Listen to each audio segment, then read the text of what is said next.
ना ना काम करे नहीं? हाँ, सब काम कर लेनी हम। सब हमनी ऐसा काम कर लेनी। जी जी तो बताई रोड़ा आँख से दिखाई ना दिला तब जी।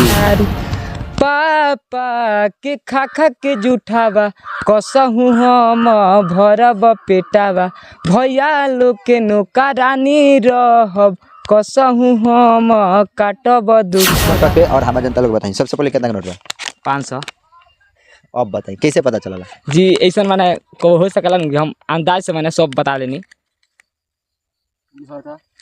जी 20 के ये तो नाव का नोट है। अच्छा ये आँख के प्रॉब्लम है बचपन से बा? जी जी बिल्कुल ना खुलेला अंदर मतलब आँख बा कि नहीं है? नहीं है सर। आँखें नहीं अंदर आई खोले कोशिश काम तो ना खुली ना। रौरा सबे देख सकतानी एजा एक जना सूरदास बानी और यहाँ के गूगल बॉय भी बानी। यहाँ का जो टैलेंट बा काफ़ी हद तक मतलब नेक्स्ट लेवल के बाद दोनों आँख से अंधा होते हुए भी सब कुछ काम करेनी। घर के जितना भी काम बा करेनी, खेती के काम करेनी। और आपके जानकारी खातिर बता दी कि आँख से बिल्कुल भी ना दिखाई देला, एक ठोप ना दिखाई देला, फिर भी इतना सारा काम करेनी। पैसा भी छू के बता देनी 100 के नोट है, केहू यहाँ के भूलिया नहीं सकत पैसा में, घरे चल जानी कहाँ कहाँ ना चल जानी। देख सकत नहीं आँख दोनों बंद रहेला, ऐसे ही कुछ भी यहाँ का ना दिखाई देला। और हम इहे से जाने के कोशिश करब कि का यहाँ के लाइफ बा और कैसे यहाँ के जियत तानी, कितना कठिन से यहाँ के जियत तानी। सबसे पहले तो स्वागत बा आपके हमारा चैनल में। जी सबसे पहले तो आप अपन नाम बताइए। हमारा नाम है मैंने ऐसे तो अभय कुमार नाम है हमार, अभय कुमार खटीक जी। और घर कहाँ पड़ी? घर मोतीपुर। मोतीपुर। सुने में आइल कि रौरा गाना भी गावे नहीं, साथ में जितना भी काम बा हमनी के यदि नॉर्मल इंसान जितना काम कर सकतन जा उतना रौरा कर लेनी। हाँ गावे नहीं गाना वाना काम करे नहीं? हाँ सब काम कर लेनी हम। सब हमनी ऐसा काम कर लेनी। जी जी। तो बताई रौरा आँख से दिखाई ना दिला तब?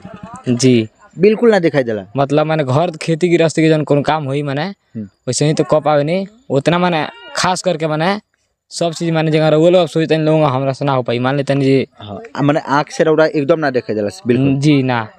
तो कैसे रौरा कर लेते हो? मान ली कहीं गिरिए गई नहीं तो गड्ढा उड्ढा भइल तो वो सब अंदाज बा हमार लगा अंजाद हो गइल बा। जी, अपना गांव के पूरा एरिया का अंजाद जी बा। जी। अनजान जगह पे चल जाम तो वो या मैंने थोड़ा बहुत हम चल जानी चले वनी कहीं मैंने सोचा के ना रहला दिक्कत होई ना? जी तन तन दिक्कत थोड़ा थोड़ा होला उतना ना होला। चली अच्छा ये बताई सबसे पहले तो एगो गाना सुनाई ओकरा बाद से और सारा बात आपसे कल जाई। कैसे यहाँ के जोन गाना बा वो भी सुनला के बाद से दिल ही खुश हो जाला। जी सुनाई।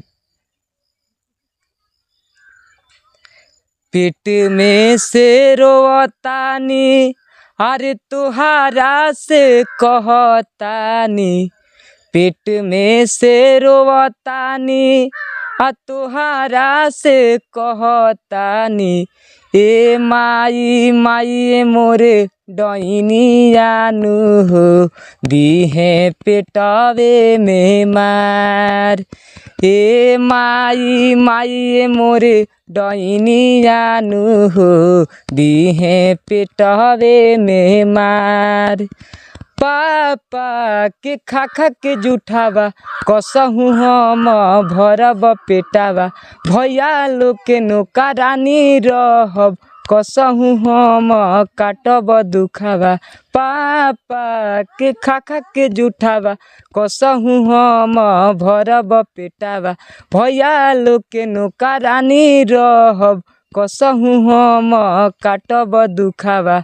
करिला रजम हरनियानु हो कवनो भेजना दुलार, ए माई माई मोरे डैनियानु हो दीहे पेटवे में मार। रौरा सभे सुनिए यहाँ के गाना और भी हम गाना ना गवाए चाहे काहे से यहाँ के सेमी आवाज़ में गाना गा देनी जैसे गाना एकदम सेम आवाज़ में गा देनी सेम मतलब पता ही ना चलेला कि वो आदमी गावता कि यहाँ के गावता नहीं ओकरा बाद से कॉपीराइट भी मार देला यही की वजह से हम ना गाना गवाए चाहे। अच्छा ये बताई अभय जी रौरा गाना गईनी गाना भी काफ़ी ज़्यादा गावे नहीं लेकिन एक कैसे गा लेनी जबकि दिखाई ही ना देला तो कैसे गाना याद होला? देखिए हम अपने हाथ जोड़बो करें गाना अपने मन गए केहू कौन राइटर लोग है लेखक लोग है हम ना पीछे जानी ना मांगे गाना वालों से किसे दिल में आयल कि हम सोच सोच के अब बहुत मन छोट रहनी तो वहीं से गाना गावे का प्रयास करनी है गाना गावे नहीं गाना चलावे जी जी जी। मोबाइल चलावे नहीं? मोबाइल मैंने एंड्रॉइड फोन ना चलावे नहीं लेकिन कीपैड फोन चला लेनी।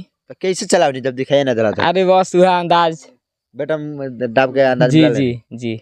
चलिए ये भी एक बात हमके सुने में आइल बा कि यहाँ के पैसा भी देख के बता देनी कि कितना के नोट बा। तो देखो तनी हमरा बगल में कितना के नोट बा, ओकरा बात से यहाँ समझाने की कोशिश करब। हम ना बताएम कि कितना के नोट बा, हमारा लगे बस इतने कुछ पैसा बा, ज़्यादा पैसा नहीं है। तो आप सबके दिखा दी, आप सब देख ली ये इतना पैसा बा हम यहाँ के दे तानी, और यहाँ से हम मांग के जाने की कोशिश करम कि कितना के नोट बा। है ली तो थोड़ा हाथ ऊपर करके और हमारा जनता लोग बताई सबसे पहले कितना के नोट बा।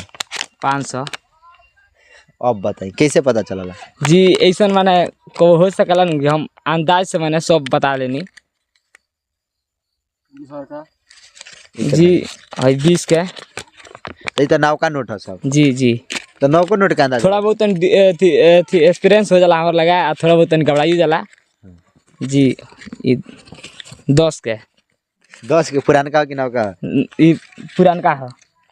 अब बताई मतलब देखी हमनी के देखत नहीं तब हमनी के पता चलता कि ये इतना का नोट है, और यहाँ के पूरा अच्छी तरह से पता बा कि कौन कितना के नोट है। अच्छा एक बार हम मिला देता नहीं नोटवा के, तब यहाँ से जाने दिनों इन्होंने धरते नहीं तो कई लोग कही कि इन्होंने कह के अथी कर बनी। जी चलिए इन्होंने हम कहते नहीं सब नोट के अब निकाल के बताई। जी जी है 10 के। हाँ जी है 500 के। ये 20 के। 20 के। अब अरोड़ा लोग कमेंट करके बताई लोग टैलेंट के अरोड़ा लोग का कहे चाहें। अच्छा अभे जी जी ये हमरा के बताई अरोड़ा पढ़ले बानी कि ना? पढ़ले बानी जी, हमने कैंप रहे जैसे ब्रेल लिपि से पढ़ाई होखे वही पढ़ले बानी। बस ये स्कूल में इतना पढ़ पाए हम, माने दिव्यांग लोग के अलग क्लास होला। जी तो पढ़ाई भी कैले बानी, ओकरा बाद से कुछ पढ़ाई में का याद बा? जी माने वो हमनी के पढ़ाई ब्रेल लिपि से होखे तो हमनी के माने कुछ अलग पढ़ावल जाओ। माने जैसे रघु लिख सकते हैं लोग कलम से, तो हमनी कलम से लिखे वाला ना मिलो, वो दूसरा तरीका से मिलो।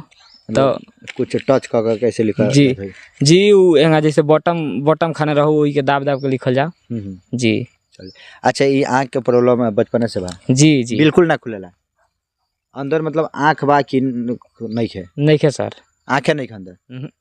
आई खोले कोशिश कम तो ना खुली? ना ना सर, ये बंदे रही। जी बताई मतलब इतना बड़का प्रॉब्लम एगो गरीब घर में, ये सोचे वाला बात बा। और बताई यहाँ देखो तनी हालत देख ली, कैमरा में से कब की हालत दिखा दी। यहाँ के हालत किसी में बिल्कुल ही फाटल चुटल कपड़ा पहन के यहाँ के घूमते नहीं, बिल्कुल ही गरीब घर से यहाँ के बानी। अच्छा सरकार की तरफ से कोनो मदद मिलल बा? ना सर, सरकार के तरफ से नहीं मिला। हमने का मुखिया बाड़ू तनख्वाह दिला पैसा ना दिला वो लोग को मतलब ना रहेला कि उससे बस गाँव के लोग से मतलब ना रहेला। जी गांव के लोग से मतलब रहला जी, हमनी से मतलब रहेगा।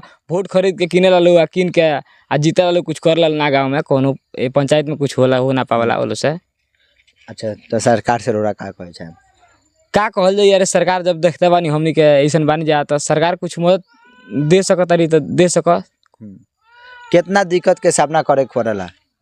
अरे बहुत दिक्कत तो थोड़ा बहुत होला माने, लेकिन अब कहर के करा से जाई सर। अच्छा दिल के दुख मतलब केकरा सुनाओ? जी जी फिर भी अंदर से कुछ फीलिंग आती है, बताई ना हमारे दर्शक लोग के सुनाई ना दिल के दुख अपन। का सर का बतावल जा? बताई ना वो दर्द बा दिल के, मतलब कि हम काश हमारा आँख से दिखाई देती, काश हम और ही जाना लोग ऐसा रहती, आम इंसान ऐसा रहती। हाँ ये तो बात सही बा कि हम वैसा रहती तो माने आज काश हम घूमती कहीं कहीं देखती रखती करती नहीं।